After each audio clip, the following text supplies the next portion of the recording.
There are few spectacles that rival an active volcano. Its glowing heart turning solid rock into a gaudy fluorescent soup. It's got a hypnotic appeal. We're drawn like moths to the flame, but rarely do humans ever truly get close to an active crater. But tonight, however, we meet men who hope to make a living by getting dangerously close to lava. And they think some of you might pay to join them. Here's my co-anchor, Bill Weir. Once upon a time, if a volcanic islander wanted life insurance, he'd offer up a human sacrifice to keep the gods happy and the lava calm. Behold the modern twist. Men who lowered themselves into hell as an offering to the gods of adventure and fame. And what do these men say to those who think they are suicidal loons? Well, I've been doing this for over 20 years and I'm still alive. So suck on that. His name is Jeff Mackley, an adrenaline addict from New Zealand who uses his camera as an excuse to explore the most dangerous corners of the planet. This is Mother Nature's version of mass destruction. But while typhoons and cyclones are all well and good, Jeff has been obsessed with molten rock ever since he saw a 1970s documentary on Maurice and Katja Kraft, a French couple who spent much of their lives exploring active volcanoes. It's so powerful, it's so beautiful, so you just can't fall in love with it. I would like to die in a volcano, and unfortunately the probability for me to die on a volcano is quite low, however, because as you know, 92% of people die in bed. Maurice got exactly what he wanted when the Crafts were swallowed by this eruption in Japan 20 years ago. But if this is a cautionary tale, it is lost on Mackley, especially since he discovered Mount Meru on the South Pacific island of Vanuatu and decided that he would be the first man to stand on the shores of its lava lake, a place where the temperature is around 1100 degrees. Pure madness. No, a little bit of madness goes a long way. I think people have got too soft in this day and age. There's very few people out there doing really hardcore adventures.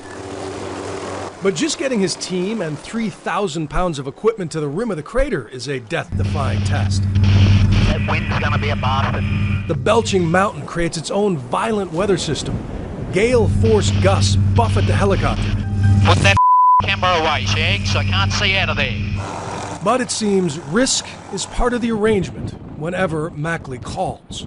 We made a really cool tree climbing video. Jeff saw it and 5 minutes later phoned us up. Do you guys want to come and jump into a volcano? And professional climbers Drew Bristol and Jono Smith responded with an immediate, hell yeah.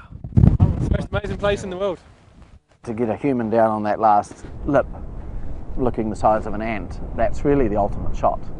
It's the Nat Geo front cover shot. But their enthusiasm is doused by days of driving acid rain and throat-searing sulfur gases. While they wait for a clear spot, the men go over their gear. The unsafe asunder must never be used in an explosive environment. And Mackley daydreams about his next venture, volcano tourism. He figures if people will pay $100,000 to climb the Himalayas, there is money to be made leading the hardy down there. Well, you're looking at the heartbeat of the Earth. You're looking at the Earth's blood there. That stuff's coming from the centre of the Earth. It doesn't get any more primeval than that. And, you know, I think it is something that people would want to come and see.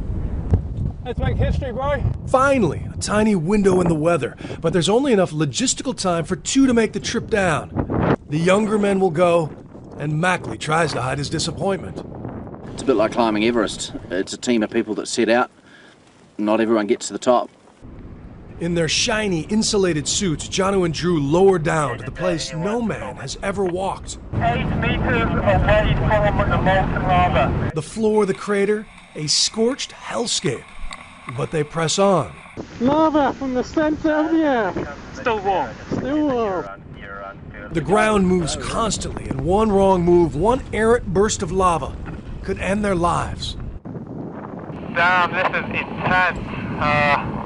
It's a whole different world down here. They make the sprint to the edge of the lava lake, and in true explorer fashion, plant the silver fern of their Kiwi homeland.